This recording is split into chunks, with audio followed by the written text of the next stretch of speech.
You know, as we're going through all this stuff about dogs, one thing that keeps coming up is like the power of their days.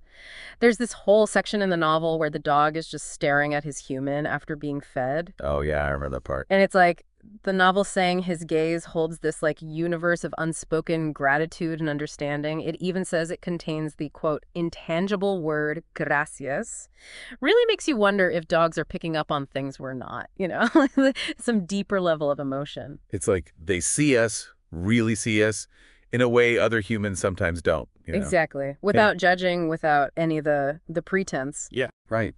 They see our flaws, our insecurities, Hmm. but they still love us unconditionally, which is pretty amazing when you think about it. Yeah. Especially in a world that often feels very conditional. Totally. Makes you think, what would it be like to be loved like that, with that pure devotion, to have someone who, like, looks beyond the surface and sees the best in you, even when you don't see it yourself. That's a powerful concept. And maybe it's part of what makes that human-dog bond so strong. They offer us this glimpse into a different way of relating, one that's built on trust and loyalty and this deep understanding. Yeah, it's pretty special.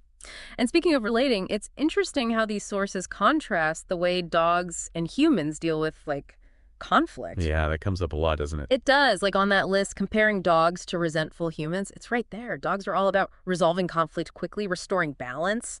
Humans, though, we let things fester, let resentment build up. It's true.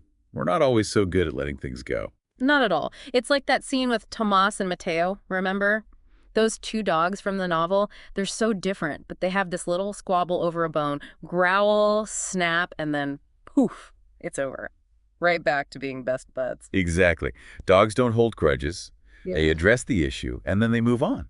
They live Yeah. in the present moment. They don't let past conflicts poison the present. I wish I could do that sometimes. I definitely have a tendency to hold on to anger longer than I should. Let it affect my mood, my relationships. We all do, to some extent. It's a human thing. Yeah. But yeah, maybe there's a lesson there from our canine companions. What if we dealt with conflict with more of that canine sense of immediacy? Address it and let it go. It's a challenge, but I get what you're saying. Imagine how much lighter we'd feel if we could just shed all that resentment, move through conflict with more grace. Right. It's a practice, for sure.